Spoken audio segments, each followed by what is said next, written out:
Buenos días, hermanos, iglesia. Lucas 1:69. Y nos levantó un poderoso Salvador en la casa de David, su siervo. Señor, bendito seas tú, ayúdame a predicar fielmente, como siempre te pido. Señor, que sea de bendición para todos nosotros y cualquiera que escuche este mensaje. En el nombre de nuestro Señor y Salvador y nuestro poderoso Salvador Jesucristo. Amén. Pueden sentarse, hermanos. El sermón se llama Un poderoso Salvador. Un poderoso Salvador, hermanos. Mire, las traducciones, la mayoría, todas, casi sin excepción, no traducen un poderoso Salvador. Traducen cuerno de salvación. Cuerno de salvación. Si usted mira las versiones antiguas, inclusive hasta modernas, traducen cuerno de salvación. El cuerno de salvación, cuerno significa, tiene que ver con poder. Yo ahorita en el primer capítulo lo voy a explicar más en detalle. Y salvación, pues evidentemente tiene que ver con la obra de Cristo. Cristo, el cuerno de salvación. Cristo, el poderoso Salvador.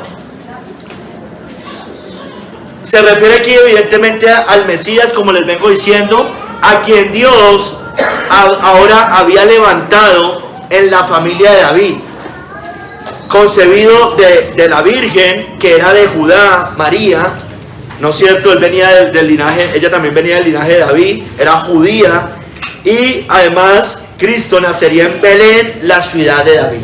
Belén, la ciudad de David, hermanos.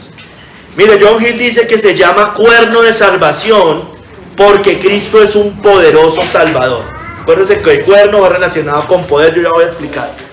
Él es un poderoso Salvador, como lo muestra su obrar y sufrir, al cargar todos los pecados de su pueblo y reconciliarlos, obedeciendo todos los preceptos de la ley y sufriendo su castigo, siendo hecho maldición y haciéndose obediente hasta la muerte y muerte de cruz. Y también es poderoso Salvador porque nos ha librado del pecado, Satanás, y de la maldición de la ley, lo que ningún otro podría hacer, hermanos. También es un poderoso Salvador por su lucha, conquista, saqueo y destrucción de todos sus enemigos, que son los mismos nuestros. Es el cuerno, que significa poder, pero poder real, es decir, de realeza, de reino, honor y dignidad. No solo denota la obra de Cristo como Salvador, es decir, de la expiación del pecado. Es un poderoso Salvador porque expía nuestros pecados y saca al hombre fuerte, pero también es poderoso Salvador en su oficio de rey, porque allí también nos está salvando, nos está llevando a la gloria. Pues no solo nos gobierna, también nos protege, defiende y preserva a su pueblo con su poder, hermanos. Hoy vamos a ver de nuevo 3 capítulos. En el primer capítulo vamos a hablar el anuncio del Salvador. Y vamos a coger capítulo 1 y 2 de Lucas básicamente. Segundo capítulo, un poderoso Salvador. Y el tercero, confiando en el poderoso Salvador. Confiando en el poderoso Salvador. Primer capítulo. Anuncio del Salvador. Anuncio del Salvador. Cito aquí Stemaker, acá. Por medio del ataque y destrucción del enemigo, el cuerno, mire, todos relacionan cuerno, se convierte en cuerno de salvación para el verdadero Israel, en la casa de David su siervo, como dice la cita. Mire, no, ¿quién dice estas palabras? Zacarías. No en la casa de David, aunque Zacarías era de esa tribu, ¿no es cierto? Zacarías estaba pensando en Jesús, el hijo de María, la judía descendiente de David, como lo dice, ahorita vamos a ver en el verso 32, quien por medio de su sufrimiento, o sea, Cristo, sufrimiento vicario, destruiría el poder de Satanás y salvaría a su pueblo, hermanos. Mire, hermanos, vamos a hablar del cuerno, de los cuernos, porque el poderoso Salvador es un cuerno de salvación. Realmente eso es lo que traducen la mayoría de versiones antiguas. El cuerno representa poder, ya se los decía, fuerza. También destruye, los cuernos destruyen, porque son armas de ataque y de defensa para los animales, para las bestias, ¿no es cierto? Hermanos, se utiliza el cuerno acá con un estilo profético para hacer referencia al poder y la fortaleza del Mesías. poder y fortaleza del Mesías. Mira, hermano, el cuerno de los animales, de las bestias, de los toros salvajes, de los bueyes, son su arma de defensa y ataque, ¿no es cierto? Para protegerse de las otras bestias feroces, para atacar y para defenderse. Es como el brazo humano de nosotros. Nuestros brazos sirven para defensa y para ataque, sea dependiendo de las circunstancias. Hermanos, el cuerno también es un ornamento y belleza. Tiene que ver con el ornamento y belleza de algunas bestias, de las que tienen los cuernos. Hermanos, los animales con cuernos grandes eran muy temidos. Entre más grande fuera el cuerno, temían más, podían atacar mejor. Y los cuernos eran representación de la fuerza física, hermanos. Cuando la Biblia nos menciona cuernos, refiriéndose a Dios o al hombre, generalmente se refiere a poder, autoridad o fortaleza. Entonces el cuerno es poder. Por eso algunas versiones, como la Reina Valera 60, que estamos leyendo hoy, traduce poderoso Salvador. Entonces, hermanos, miren, en Deuteronomio 33:17 voy a mencionar algunas citas que hablan de los cuernos. Y miren que todos van relacionados con esta definición que les he venido dando de poder, fortaleza. Denota poder para vencer. Así Moisés bendijo a la tribu de José. Deuteronomio 33:17 dice: como el primogénito de su toro es su gloria, y sus astas, son los cuernos, como astas de búfalo, con ellas acorneará a los pueblos juntos hasta los fines de la tierra. Con ella acorneará a los pueblos. Denota poder para vencer. Es un arma. También simboliza, todas son muy similares, simbolizan fortaleza ante los enemigos. En Primera de Reyes 22:11 dice, hablando del rey Sedequías: y Sedequías, hijo de Kenana, se había hecho unos cuernos de hierro y dijo: así ha dicho Jehová, con estos acornearás a los sirios hasta acabarlos. Entonces tiene que ver con fortaleza, con poder, con un arma. Representan más específicamente armas de guerra. En Daniel 7:21 lo menciona con el cuerno pequeño. Y veía yo que este cuerno, el pequeño, hacía guerra contra los santos y los vencía.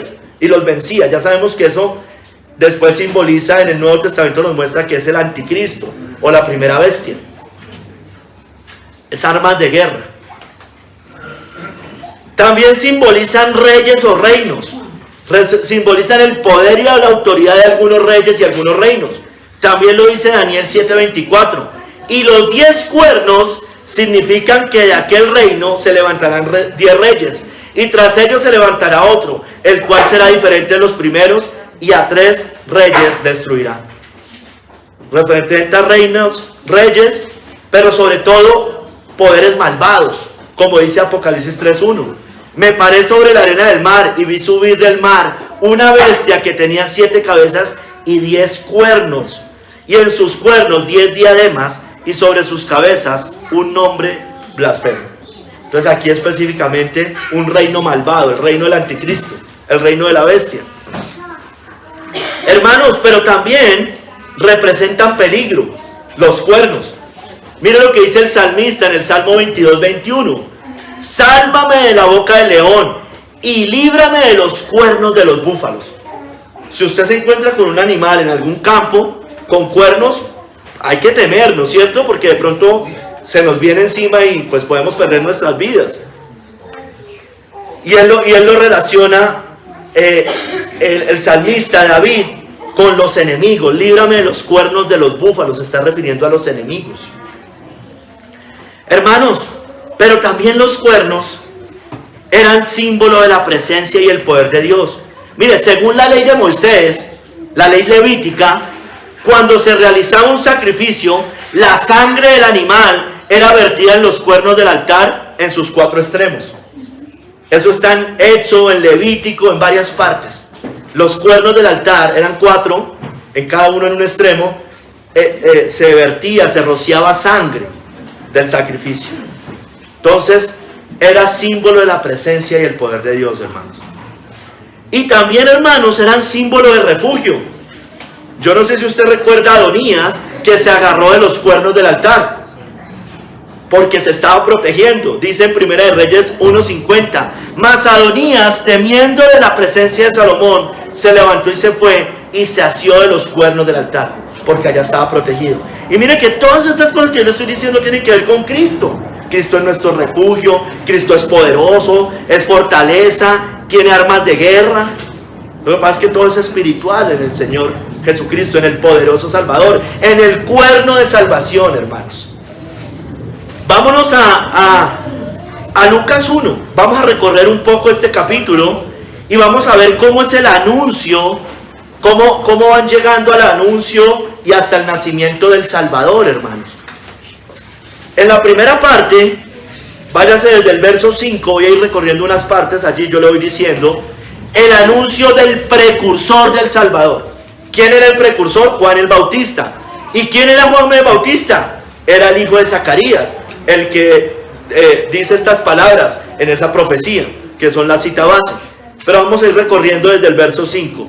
¿Quién era Zacarías, hermanos? Era un sacerdote de la tribu de Leví, y su esposa se llamaba Elizabeth. Dice en el verso 5, hubo en los días de Herodes, rey de Judea, un sacerdote llamado Zacarías, de la clase de Abías. Su mujer era de las hijas de Aarón y se llamaba Elizabeth. Era un levita. Era un sacerdote. Solo los levitas podían ser sacerdotes. Ambos, él y su esposa Elizabeth, eran justos e irreprensibles, dice el verso 6. Ambos eran justos delante de Dios y andaban irreprensibles en todos los mandamientos y ordenanzas del Señor. Pero hermanos, aunque eran justos e irreprensibles, dice que no habían podido tener hijos, porque ella era estéril. Dice el verso 7, no tenían hijo porque Elizabeth era estéril y ambos eran ya de edad avanzada. O sea, no solamente era estéril, sino que ya eran de edad avanzada los dos. Ya se les había, como Sara, había pasado el tiempo de la edad, dice algo así. Sin embargo, en el verso 13, el ángel Gabriel le dice a Zacarías que va a tener un hijo y que le van a poner, y que él le debe poner Juan a ese hijo.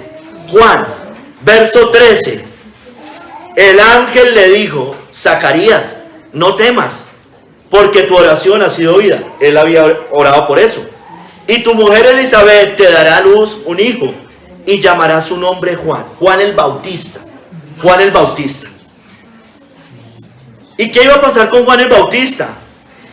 Todos se iban a alegrar con ese nacimiento, porque iba a haber gran gozo entre todas las personas que iban a ver eso, porque además Juan el Bautista iba a ser un hombre lleno del Espíritu Santo, aún desde el vientre de su madre. Verso 14 al 15 dice, y tendrás gozo y alegría, hablando de Juan el Bautista, de su nacimiento, y muchos se regocijarán de su nacimiento, porque será grande delante de Dios, no beberá vino ni sidra, y será lleno del Espíritu Santo, aún desde el vientre de su madre. Por eso es el más grande nacido de mujer, porque ya en el vientre era lleno del Espíritu Santo. No es que haya nacido sin pecado, obvio que no, pero ya el Espíritu Santo lo había tomado allí. Hermanos, verso de María no se dice eso, ¿no? Y aún así nadie va a decir que Juan el Bautista era impecable, sin pecado, ¿no? ¿No es cierto? Hermanos, pero sobre todo, estamos hablando hoy del poderoso Salvador. Juan el Bautista iba a ser un precursor del Salvador. Iba a llevar al pueblo a ese poderoso Salvador. Dice el verso 16 y 17 de Juan el Bautista. Y hará que muchos de los hijos de Israel se conviertan al Señor Dios de ellos.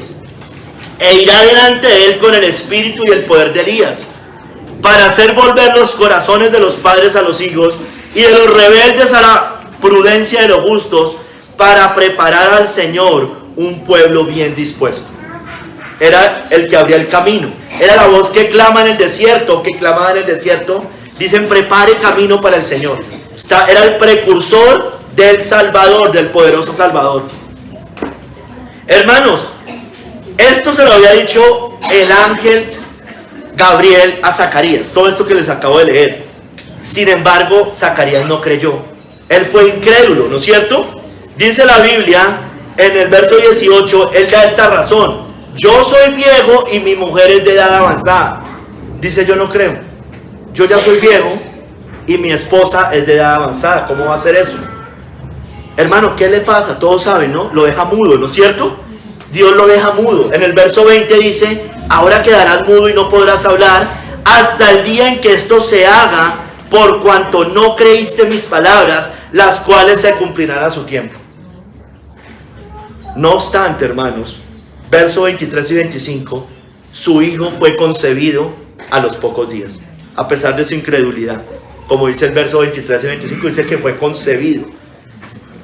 Hermanos, sigamos. Juan el Bautista, precursor del poderoso Salvador. Vamos a ver más específicamente el anuncio del nacimiento del Salvador, de Cristo, hermanos. Siga ya el verso 31 al 33. El ángel Gabriel de nuevo.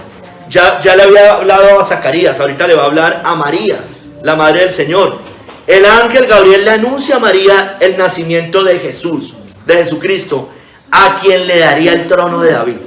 Y ahorita va a empezar a hablar más cosas de David después. Dice allá en el verso 31 al 33, y ahora concebirás en tu vientre, está hablándole a María, y darás a luz un hijo y llamarás su nombre Jesús. Este será grande y será llamado Hijo del Altísimo. Y el Señor Dios le dará el trono de David su padre, y reinará sobre la casa de Jacob para siempre, y su reino no tendrá fin. Entonces le anuncia a María que en el vientre de ella iba a venir el Mesías de la casa de David, lo que había sido anunciado por los profetas. Hermanos, María, a diferencia de Zacarías, sí cree, y es un ejemplo para nosotros. Verso 34 al 38 dice, María dijo al ángel, ¿cómo será esto? Pues no conozco varón. Respondiendo el ángel le dijo,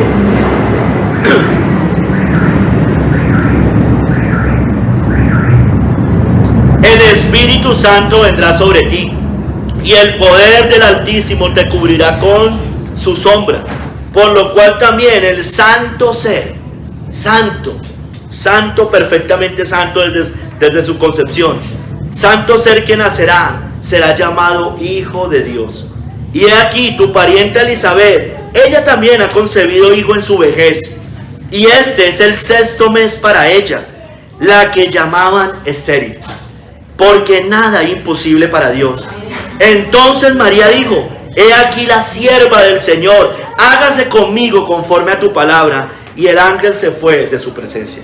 María era una mujer creyente, creyó lo que el ángel le dijo, porque ella también lo contrastaba con lo que sabían, lo que habían hablado sus padres, los profetas.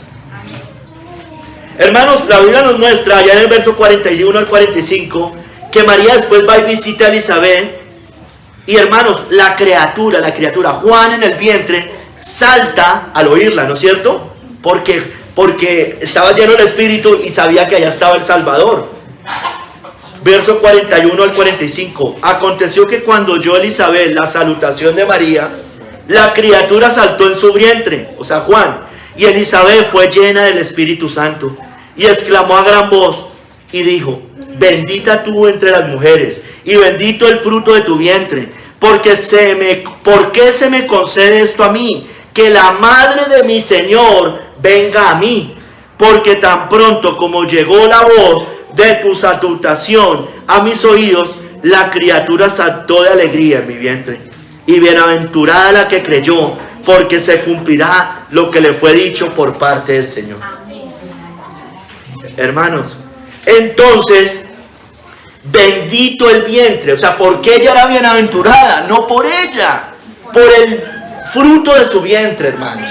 Eso es lo que lo hacía ella bienaventurada, porque tenía el poderoso Salvador ahí. Y no hace falta que se lo repita, pero se lo va a repetir. Jesucristo, hermanos, allá era 100% Dios, 100% hombre. Por eso dice la madre de mi Señor, Teotocos. No nos debe temer decir ese tipo de cosas.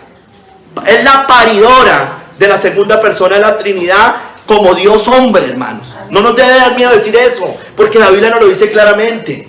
Si no, caemos en el nestorianismo, que es una herejía condenable, que decían que solo parió la naturaleza humana de Cristo. que solo es madre de la naturaleza humana de Cristo. No, hermanos, no es así.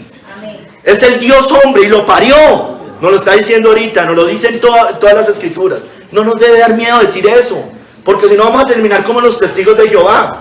Porque todo lo que dice Roma, entonces lo vamos a negar. No, hay cosas, el falso cristianismo es así, dice verdades con mentiras. No debemos temer a eso, hermanos. Ella es la paridora del Dios hombre. Claro, no es la madre al final de la segunda persona de la Trinidad en la eternidad, porque la segunda persona ya existía. Pero como Dios hombre sí tuvo un principio, hermanos. Dice la Biblia, hermanos, que he aquí el verbo se hizo carne. Y el verbo ya estaba desde el principio. Se hizo carne en el vientre de María. Hermanos, mire, y por eso María, la bienaventurada María, alaba al Salvador. Alaba a su Salvador. No simplemente al Salvador, a su Salvador, porque ella también lo necesitaba. Así es. Verso 46 al 45, es muy bonita esta oración. Engrandece mi alma al Señor, y mi espíritu se regocija en Dios mi Salvador, mi Salvador.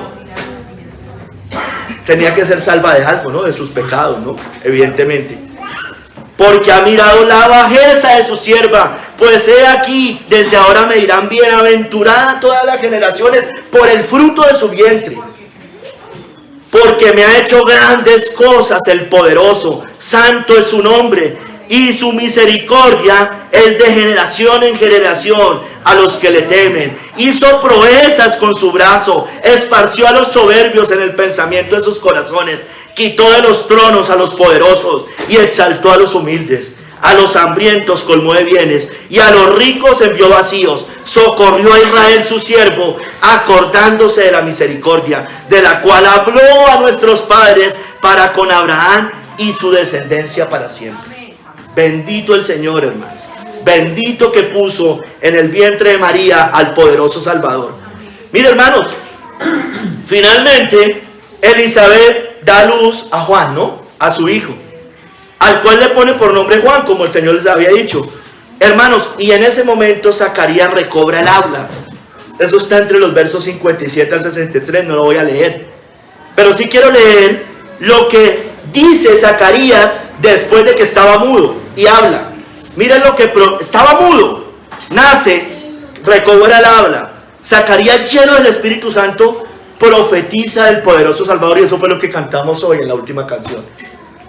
Bendito el Señor Dios de Israel, que ha visitado y redimido a su pueblo, y nos levantó un poderoso Salvador, o un cuerno de salvación, en la casa de David, su siervo, como habló por boca de sus santos profetas que fueron desde el principio.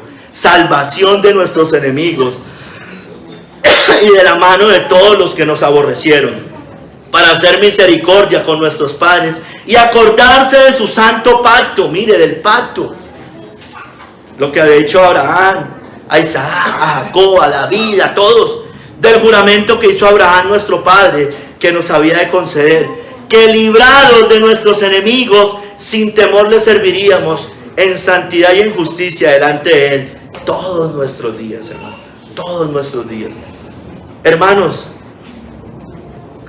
sin embargo él, o más bien también él, profetiza de Juan, de su hijo, y lo profetiza ligándolo al Salvador, porque él era el precursor. Mire lo que dice en el 76 al 79. Y tú, hablando de Juan el Bautista, niño, profeta del Altísimo serás llamado, porque irás delante de la presencia del Señor, para preparar sus caminos, para dar conocimiento de salvación a su pueblo, para perdón de sus pecados, por la entrañable misericordia de nuestro Dios, con que nos visitó desde lo alto la aurora, para dar luz a los que habitan en tinieblas y en sombra de muerte, para encaminar nuestros pies por camino de paz. Cristo, el príncipe de paz, para llevarnos a Cristo. Mira, hermanos, Zacarías estaba mudo, ¿no es cierto? Y prorrumpió después con esta oración. ¿Sabe qué, hermano? Porque los mudos van a hablar. Zacarías también muestra eso. Los mudos hablarán. Mire, aunque Zacarías fue incrédulo de que tendría un hijo, eso es verdad, él no vio el ministerio de su hijo, no lo vio, no lo entendió, hermanos, él no fue incrédulo en la esperanza del Salvador. Eso hay que dejarlo bien claro. Fue incrédulo en el nacimiento de su hijo Juan, pero no fue incrédulo en la promesa del Salvador. Hermano, Zacarías es la representación de los creyentes judíos que esperaban la aparición del Mesías. Mire, Zacarías inicia su oración con estas palabras: bendito el Señor Dios de Israel. Bendito el Señor Dios de Israel. ¿Qué está diciendo ahí? Está dando gracias a Dios. Está alabando a Dios. Mire, la Biblia también nos muestra, hay unas citas, pero hay solamente unas poquitas, ejemplos de David, Pablo y Pedro, también usando una expresión igual o similar. David, por ejemplo, en el Salmo 41:13, la usa para dar gracias a Dios por librarlo de sus enemigos. Mire, siempre va ligado, bendito sea el Señor, porque nos libró. El poderoso Salvador también nos libra. Zacarías dice lo mismo.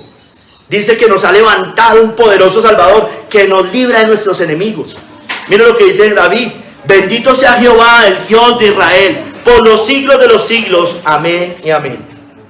Pablo también la usa para dar gracias a Dios por su misericordia y consolación. Cristo es nuestro refugio, ¿no es cierto? Cristo es nuestro refugio. Los cuernos, recuerde que representan también refugio. Dice en 2 Corintios 1:3, Pablo: bendito sea el Dios y Padre de nuestro Señor Jesucristo, Padre de misericordias y Dios de toda consolación. Hermanos, y también por las bendiciones espirituales. En Efesios 1:3 Pablo dice: bendito sea el Dios y Padre de nuestro Señor Jesucristo, que nos bendijo con toda bendición espiritual en los lugares celestiales en Cristo.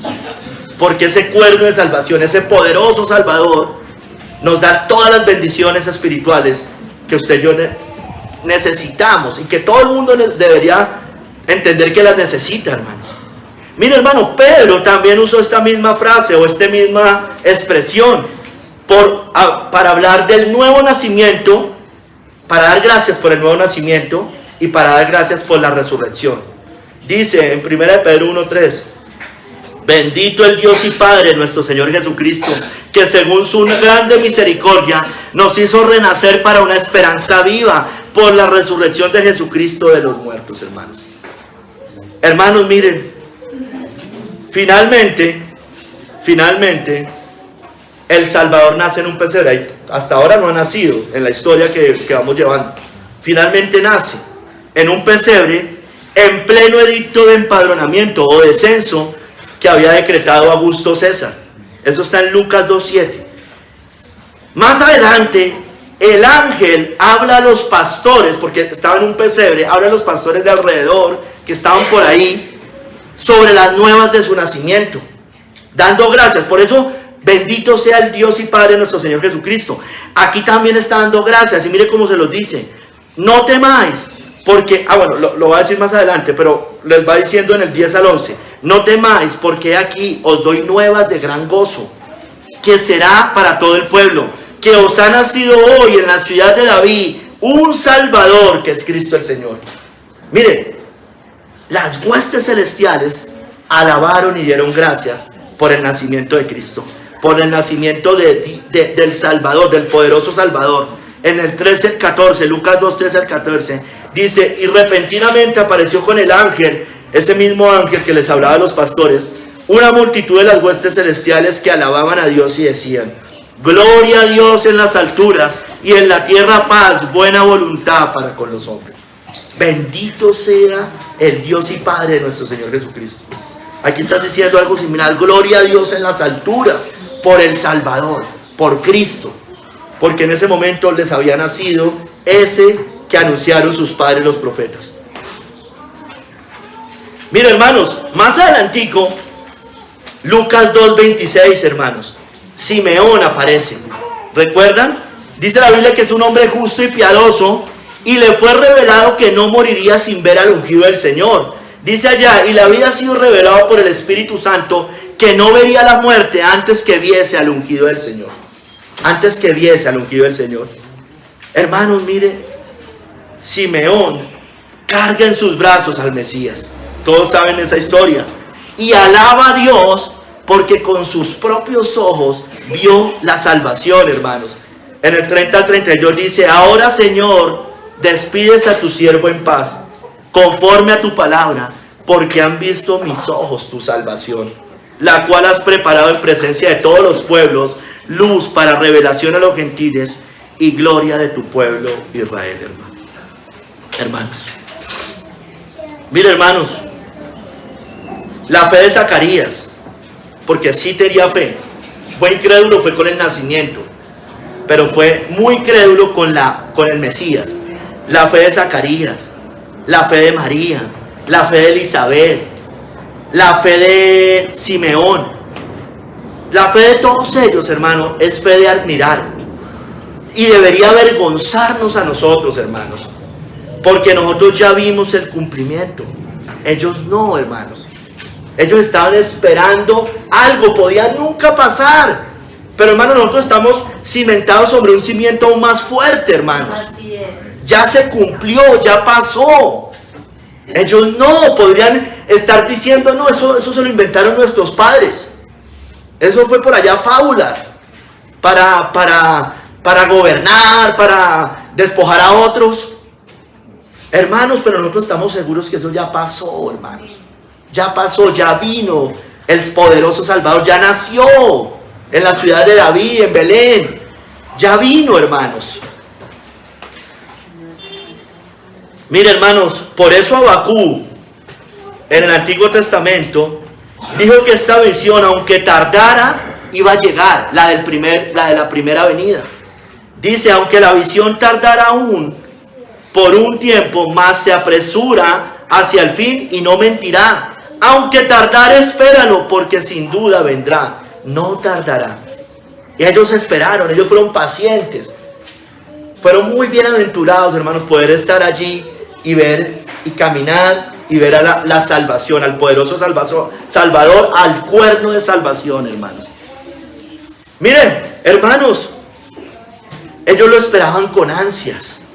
Todos estos hombres de fe, hombres y mujeres de fe. Por eso Ageo llama al Mesías que vendría el deseado de las naciones, hermanos.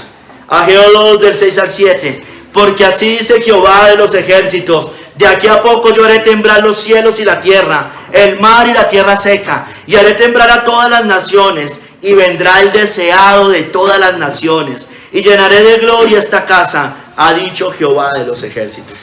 Porque, hermanos, a partir de ahí se iba a extender el evangelio a toda tribu, a toda lengua y a toda nación. El deseado de todas las naciones. Segundo capítulo: un poderoso Salvador. Vamos a hablar de Cristo como poderoso Salvador, como con su poder. Mira, hermanos,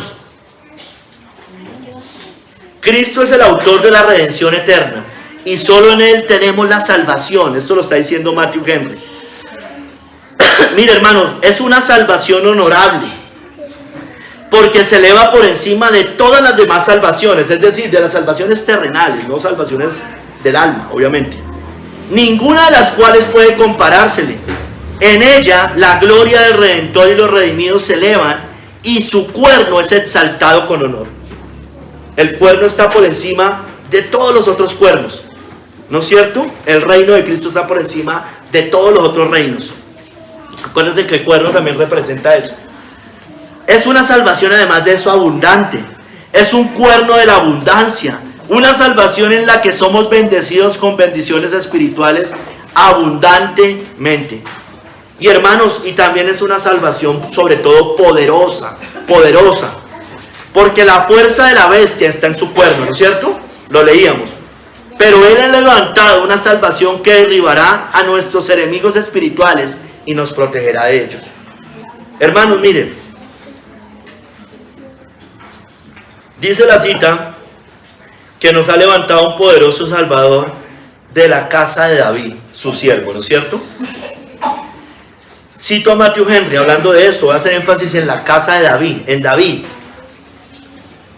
Él ha cumplido el pacto de realeza hecho con el príncipe más famoso del Antiguo Testamento, es David, evidentemente, es el más famoso. Se habían dicho cosas gloriosas de la casa de David, que sobre él como poderoso se le daría ayuda que su cuerno sería exaltado y su descendencia perpetuada. Pero esa familia, la familia de David, había sido rechazada y aborrecida por mucho tiempo. Aquí se glorifica en que según la promesa, el cuerno de David volvería a florecer. Hermanos, miren, el Señor le había dicho que la descendencia de David sería eterna, duraría por siempre. En el Salmo 89, 29 dice: pondré su descendencia para siempre y su trono como los días de los cielos. Es eterno, ese trono no tenía fin. Arrancó allá en el antiguo pacto y continúa por el Nuevo Testamento y se extiende hacia la eternidad.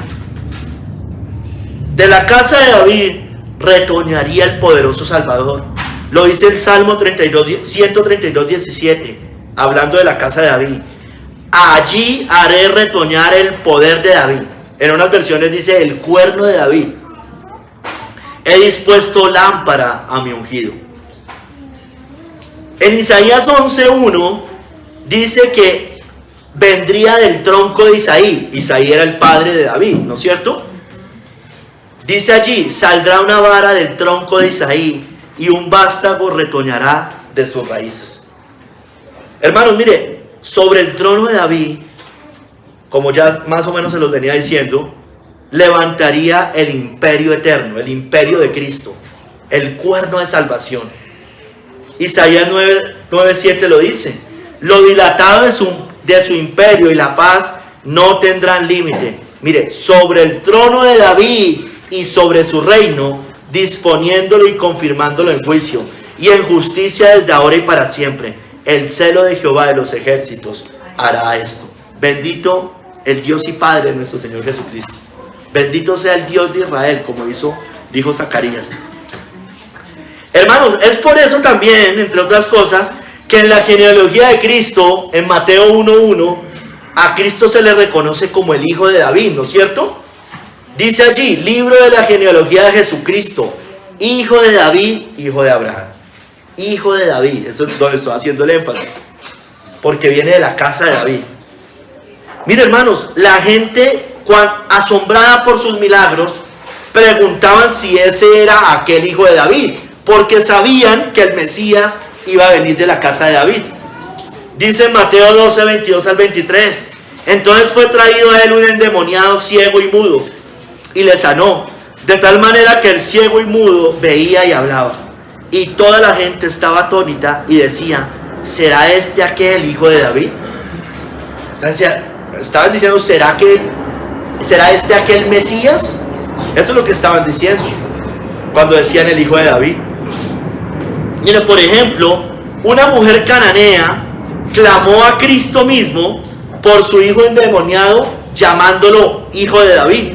Mateo 15:22 dice: Señor, hijo de David, ten misericordia de mí, mi hija es gravemente atormentada por un demonio.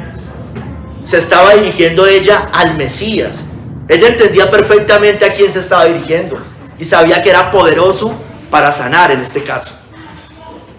Mire, también, hermanos, en la entrada triunfal a Jerusalén, la gente lo aclamó como el hijo de David que vendría de parte de su padre o de parte de Dios. Mateo 21:9 dice: ellos decían allá en la entrada triunfal, como hoy, creo que es hoy, ¿no? Lo que celebran supuestamente ellos. Mírenlos: Hosana, bueno, ellos bien, Hosana al hijo de David, bendito el que viene en el nombre del Señor, Hosana en las alturas. Tristemente, como sabemos por las escrituras, muchos de esos que lo clamaron después lo crucificaron, ¿no es cierto?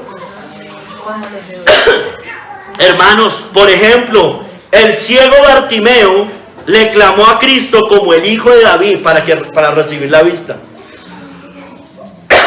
En Marcos 10, 47 al 48 le dice Bartimeo a Cristo: Jesús, hijo de David, ten misericordia de mí. Y muchos le reprendían para que callase, pero él clamaba mucho más: hijo de David, ten misericordia de mí.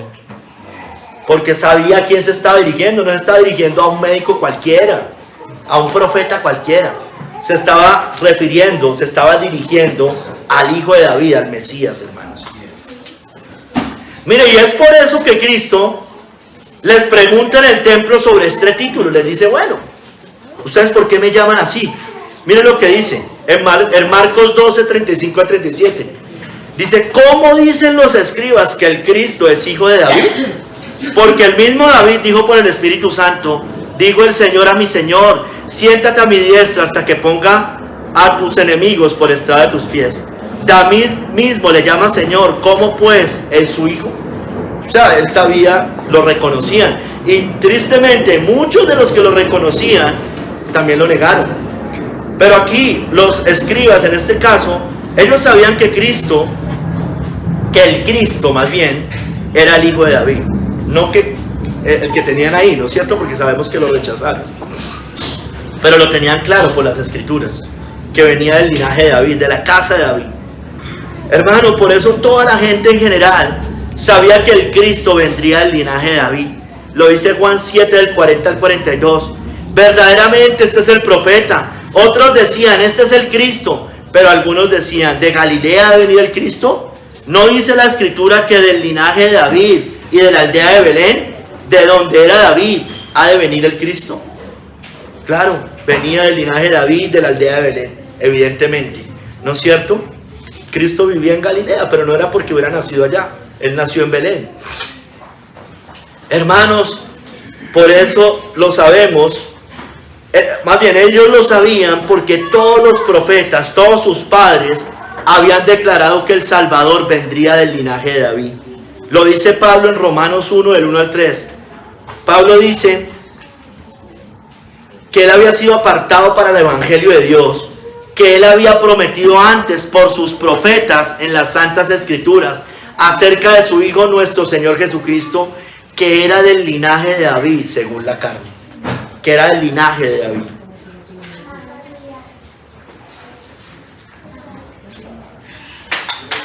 Hermanos, Pablo dice a Timoteo, por ejemplo, que él debe recordar a Cristo del linaje de David para consolarse en las tribulaciones.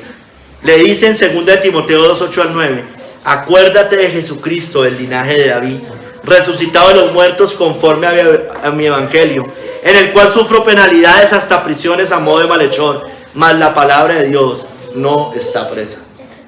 Hermanos, Cristo, el hijo de David, la raíz y el linaje de David, era el único digno de desatar los sellos, nos dice en Apocalipsis 5:5. Y uno de los ancianos me dijo, no llores, he aquí que el león de la tribu de Judá, la raíz de David, ha vencido para abrir el libro y desatar sus sellos. Perdón, otra de acá.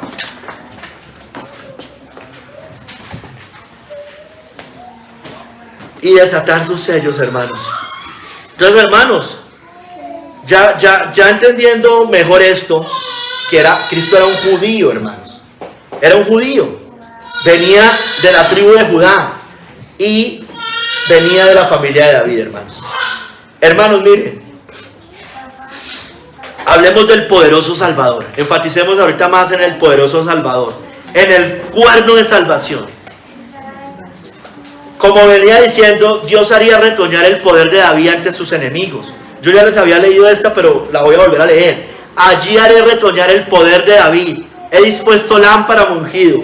A sus enemigos vestiré de confusión, mas sobre él florecerá su corona. El poderoso Salvador retoñaría de David. Mire, Ana, la esposa de... Se me fue. De Samuel. Del Cana, sí, del libro de Samuel. La madre de Samuel.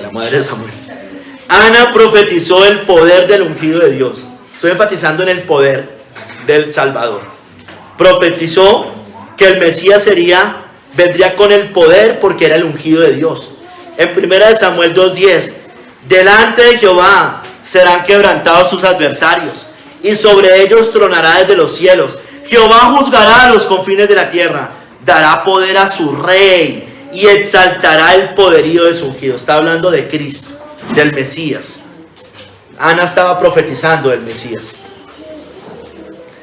Isaías profetizó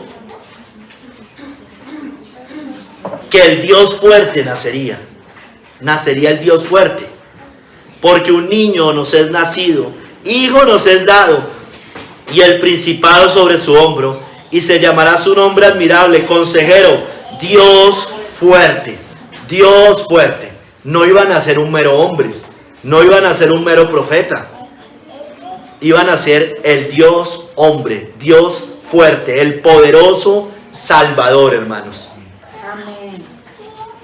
Y por tanto vendría con espíritu de poder, lo dice Isaías 11:2, y reposará sobre él el espíritu de Jehová, espíritu de sabiduría y de inteligencia, espíritu de consejo y de poder, espíritu de conocimiento y de temor de Jehová, espíritu de consejo y de poder. Venía con el poder del Espíritu Santo. Hermanos, Él es un poderoso Salvador y juzgaría con justicia poderosa a los impíos, los va a juzgar con justicia poderosa. Isaías 11, del 4 al 5 dice, juzgará con justicia a los pobres y arguirá con equidad por los mansos de la tierra, y herirá la tierra con la vara de su boca, y con el espíritu de sus labios matará al impío, y será la justicia cinto de sus lomos, y la fidelidad ceñidor de su cintura. Él no va a ser misericordioso cuando lo esté condenando. Él no le va a dar lástima condenar, va con poder, con vara de hierro a condenar, a juzgar, con justicia poderosa. No le va a temblar la mano a Cristo en aquel momento. No le ha temblado la mano hasta hoy, porque está establecido que los hombres mueran una sola vez y después de esto el juicio. No le ha temblado la mano. Hermanos, Él quebrantará y poseerá con vara de hierro a las naciones, con su mano poderosa. Es la diestra de la justicia de Dios. Pídeme y te daré por herencia a las naciones, dice el Salmo 2, y como posesión tuya los confines de la tierra. Los quebrantarás con vara de hierro, como vasija de alfarero los desmenuzarás. Eso es lo que dice Hebreos, que Él está poniendo a todos sus enemigos por estrado de sus pies. Dice que todos los reinos pasarán a ser del Señor y de su Cristo, dice Apocalipsis. Y Él no va a tener misericordia. Los quebrantará con vara de hierro, con poder. Mire, Simeón, volviendo un poco a Simeón, dijo de Cristo a sus padres José y María, que Cristo, como es el poderoso Salvador, también sería para caída y levantamiento de muchos. Lucas 2:34 dice, y los bendijo Simeón, y dijo a su madre María, he aquí, este está puesto para caída y para levantamiento de muchos en Israel, y para señal que será contradicha. Para caída con poder, para levantamiento también con poder, porque Él levanta de los muertos a los que estamos muertos en delitos y pecados, a los que estuvimos muertos en delito y pecado, y eso es con el poder de Dios, el poderoso Salvador. Amén. Y pero también caída de muchos, con poder, porque se estrellan con la roca que hace caer, hermanos. Así es. Hermanos, por eso el Señor dice, o más bien la Biblia dice, sí, el Señor, que Él fue declarado Hijo de Dios con poder. Y lo dice Pablo en Romanos 1:4, que fue declarado Hijo de Dios con poder, según el Espíritu de Santidad, por la resurrección de entre los muertos. La Iglesia Católica lo ve como un niño indefenso, no como un poderoso Salvador, un niño en los brazos de su madre, indefenso. No. Él es declarado Hijo de Dios con poder. Amén. Él vive y reina por los siglos. Así es. Hermanos, Él es poderoso. Él no es un bebé que lo tiene que atender. Él sostiene su creación con poder. Amén. Colosenses 1:17. Y Él es antes de todas las cosas, y todas las cosas en Él subsisten, porque es poderoso. Hermanos, Él es poderoso también, porque en Él habita toda la plenitud del poder de Dios. Colosenses 1:19. Por cuanto agradó al Padre que en Él habitase toda la plenitud del poder de Dios. Hermanos, Satanás es conocido como el hombre fuerte. Satanás es poderoso, nadie lo puede negar. Pero Cristo, el poderoso Salvador, es mucho más poderoso que Él. Así Lucas 11:22. Pero cuando viene otro más fuerte que Él y le vence, le quita todas sus armas en que confiaba y reparte el botín. Él es poderoso para desechar, para sacar al hombre fuerte de nuestras vidas. Amén. Él nos libró de ese poder grande, pero más grande es el poder de nuestro poderoso Salvador. Hebreos 2 del 14 al 15. Así que por cuanto los hijos participaron de carne y sangre, él también participó de lo mismo, para destruir por medio de la muerte al que tenía el imperio de la muerte, esto es, al diablo, y librar, porque es poderoso Salvador, librar a todos los que por temor de la muerte estaban durante toda la vida sujetos a servidumbre. Él es poderoso, hermanos, para salvar. Amén. Entonces, hermanos, cuando Él nos salva, cuando Él salva a su pueblo está firme por el poder de Cristo, por el poder del poderoso Salvador. Dice Mateo 7:25, descendió lluvia y vinieron ríos, y soplaron vientos, y golpearon contra aquella casa, y no cayó, porque estaba fundada sobre la roca, sobre Cristo, sobre el poderoso Salvador. La Biblia nos muestra que Cristo, como poderoso Salvador, es una roca indestructible sobre la cual se edifica su pueblo, su iglesia. Yo también te digo que tú eres Pedro, y sobre esta roca edificaré mi iglesia, y las puertas del Hades no prevalecerán contra ella. La iglesia, sí, hermanos, es poderosa por Cristo en el sentido de que jamás va a ser destruida. Amén. La iglesia finalmente va a prevalecer, hermanos. Es la única institución que al final de cuentas va a prevalecer. Es que, hermanos, ni siquiera el matrimonio va a prevalecer, porque la Biblia dice que no nos daremos en casamiento.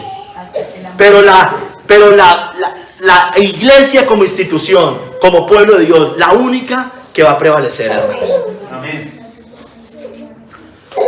Hermanos, es indestructible esa roca, es un poderoso Salvador. Pero, hermano, es también una roca fuerte, como yo les decía hace un momento, con la cual se van a estrellar todos los incrédulos, hermanos. Y yo no quiero tropezarme contra eso. Yo espero que ninguno quiera tropezarse contra esa roca. Primera de Pedro 2, del 7 al 8. Pero para los que no creen, la piedra que los edificadores desecharon ha venido a ser la cabeza del ángulo, y piedra de tropiezo y roca que hace caer, porque tropiezan en la palabra, siendo desobedientes, a lo cual fueron también destinados. Hermanos, nadie que se endurece contra el Señor le va a ir bien, creo que dice el libro de Job. Hermanos, es una roca que hace caer. En otros lados dice roca de escándalo, de tropiezo.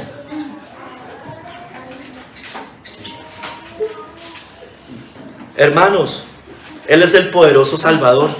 Y como también hoy cantamos, en Apocalipsis 1:8 dice: yo soy el alfa y la omega, principio y fin, dice el Señor, el que es y que era y que ha de venir, el todopoderoso.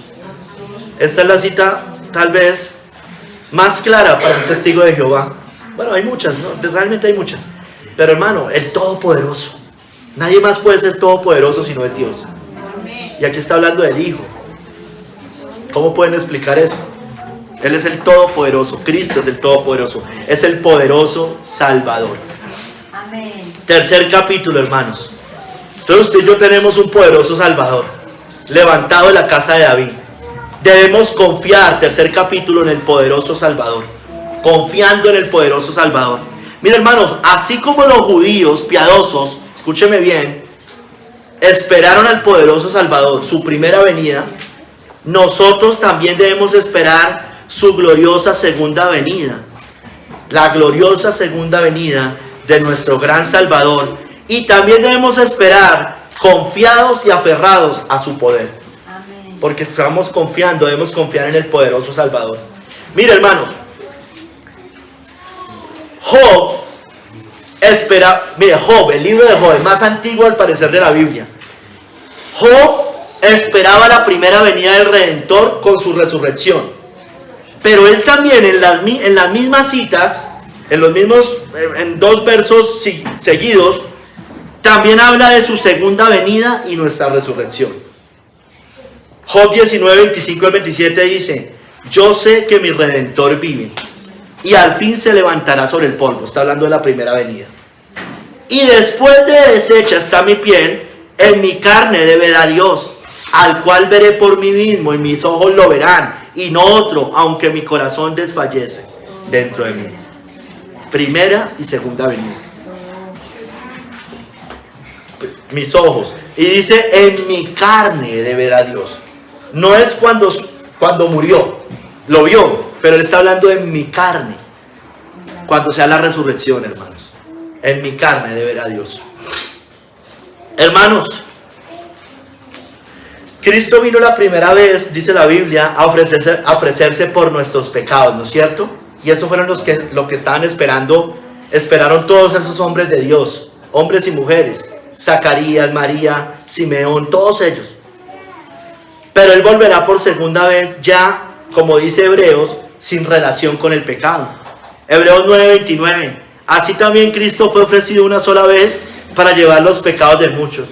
Y aparecerá por segunda vez sin relación con el pecado para salvar a los que le esperan, hermanos.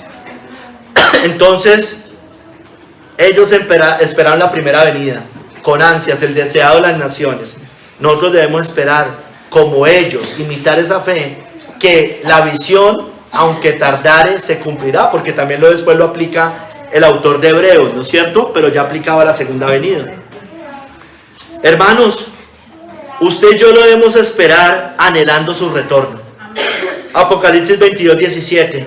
Y el Espíritu y la esposa dicen, ven. Y el que oye diga, ven. Y el que tiene sed, venga. Y el que quiera, tome del agua de la vida gratuitamente. Ven, ven pronto, Señor Jesús. Ven pronto. Hermanos, lo esperamos viviendo en santidad. Tito 2, del 12 al 13. Enseñándonos que renunciando a la impiedad y a los deseos mundanos, vivamos en este siglo sobria, justa y piadosamente, aguardando la esperanza bienaventurada y la manifestación gloriosa de nuestro gran Dios y Salvador Jesucristo.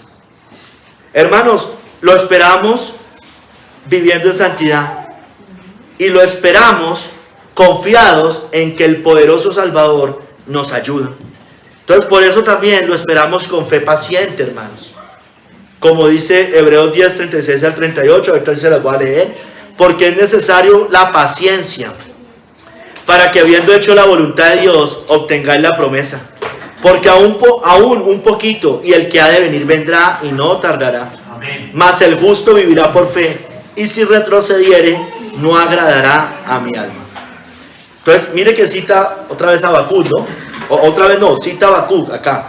Entonces, pero aquí ya lo está aplicando a la segunda venida de Cristo. Acuérdense que estamos viendo en el libro de Hebreos que esto también puede referenciarse al día de la muerte, también a que va a venir a nuestro socorro en cualquier momento. El que ha de venir vendrá y no tardará. Pero hermano, yo hoy lo quiero aplicar únicamente a la segunda venida de Cristo. Hermanos, miren, Él nos ayuda. Debemos con fe paciente esperarlo, como lo esperaron ellos. Como lo esperaron. Pues mire a Simeón, hermanos. Mire lo que han dicho mis padres. Dice, uy, eso es muy tremendo, hermano. Han visto mis ojos la salvación. Qué gran regalo que le dieron a Simeón, que le dio a Simeón. Han visto mis ojos a la salvación. Hermanos, como Él nos ayuda, como Él es poderoso, lo esperamos confiando en su poderosa gracia. Como le dice Pablo en Corintios, y me ha dicho, bástate mi gracia, porque mi poder, el poder de Dios, el poder de Cristo, se perfecciona en la debilidad. Por tanto, de buena gana me gloriaré más bien en mis debilidades, para que repose sobre mí el poder de Cristo. Por lo cual, por amor a Cristo, me gozo en las debilidades, en afrentas, en necesidades, en persecuciones, en angustias, porque cuando soy débil, entonces soy fuerte, hermanos. Entonces lo esperamos confiando en el poder de Cristo, en su poderosa gracia. Hermanos, somos guardados por el poder de Dios en Cristo. Dice 1 Pedro 1:5, que sois guardados por el poder de Dios mediante la fe, para alcanzar la salvación que está preparada para ser manifestada en el tiempo postrero. Somos guardados por el poder de Dios, hermano, porque Cristo es sabiduría, el poder de Dios, hermanos. O sea, debemos confiar en eso, debemos aferrarnos. Nos basta la gracia del Señor. el poder de Él se perfecciona en nuestras debilidades. Hermanos, pero nosotros debemos, además de esperarlo en santidad, con fe paciente, hermanos, y confiando en su poderosa gracia, lo debemos esperar anunciando su evangelio, hermanos. No es simplemente ahí quietos, hermanos, porque Él va un día a juzgar a los vivos y a los muertos con poder. Segunda de Timoteo 4, 1 al 2. Te encarezco delante de Dios y del Señor Jesucristo, que juzgará a los vivos y a los muertos en su manifestación y en su reino, que prediques la palabra, que instes a tiempo y fuera de tiempo, redarguye, reprende, exhorta con toda paciencia y doctrina. Mira, aquí le dice, predique a tiempo y fuera de tiempo, porque un día va a venir a juzgar a los vivos y a los muertos, hermanos. Mira, hermanos, para el mundo este poderoso Salvador es causa de burla, de locura, de tropiezo, ¿no es cierto? Pero la Biblia dice que para usted y para mí es poder de Dios, hermanos. Primera de Corintios 1, 23 al 24. Nosotros predicamos a Cristo crucificado. Para los judíos ciertamente tropezadero, y para los gentiles locura. Mas para los llamados, así judíos como griegos, Cristo poder de Dios y sabiduría de Dios. Es poderoso el evangelio. No temamos predicar el evangelio. Es poder de Dios para salvación. Con un falso evangelio, de todos modos, si usted está pensando, ay, ¿qué estamos haciendo? Que es que no sé qué. Bueno, de todos modos, con un falso evangelio nadie se convierte, hermanos. Así es. O sea, pueden convertirse a un falso cristianismo, como sucede mucho, pero no al verdadero cristianismo, al verdadero Cristo. Hermanos, su evangelio de la cruz es poder de Dios para nosotros, hermanos, y debemos seguir anunciando ese evangelio, porque la palabra de la cruz es locura a los que se pierden, pero a los que se salvan, esto es a nosotros, es poder de Dios. Amén. Entonces, ese evangelio también es poder de Dios para nosotros vivir esta vida, para nosotros correr esperando en ese poderoso Salvador.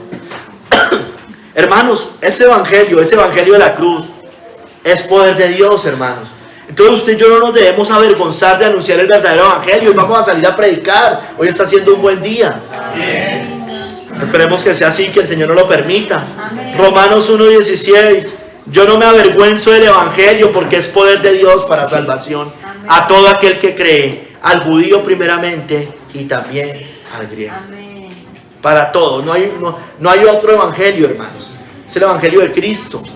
No predicamos para uno. Ahora entendemos que hay unos, enfatizamos en unos pecados y en otros, pero al final es el mismo evangelio, ¿no? Mira, hermanos, los impíos, los que hoy son impíos, los que no se han entregado a Cristo, deben entregarse a Cristo, porque Él es un poderoso Salvador para salvar eternamente, hermanos. Hebreos 7:25.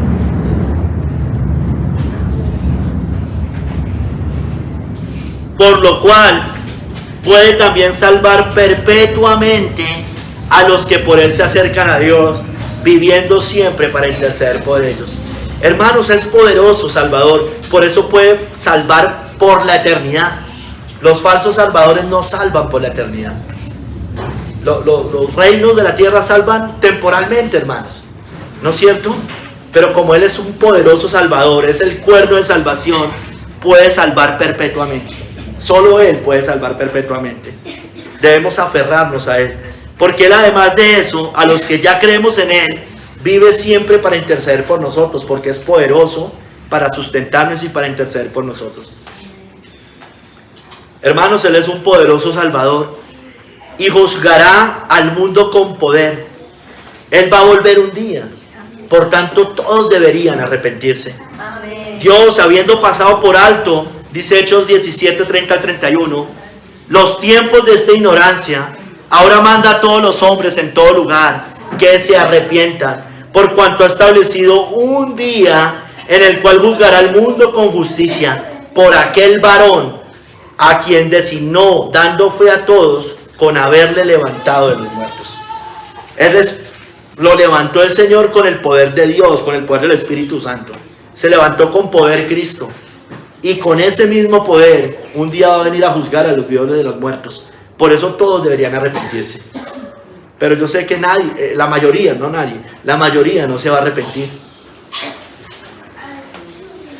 Mira, hermanos, Él es un poderoso Salvador. Y como poderoso Salvador también va a juzgar, o como poderoso juez más bien, va a juzgar al mundo con poder. Él va a juzgar, por ejemplo, a la gran Babilonia con poder. Dice la Biblia ya en Apocalipsis 18, 7 al 8.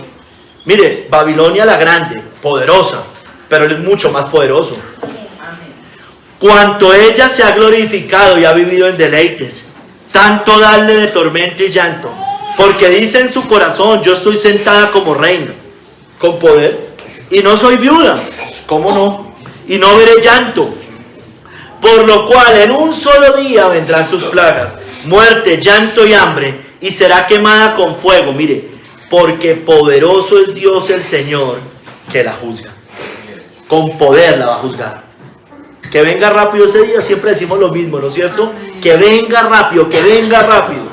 Porque dice la Biblia que nos vamos a alegrar todos cuando eso suceda.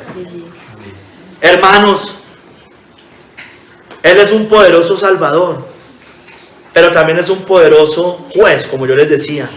Y vencerá y juzgará a los reyes impíos con poder. Ese cuerno de salvación, esa arma de ataque, vencerá y juzgará a todo rey impío con poder. A todos aquellos que se oponen a Cristo. Apocalipsis 17, 14.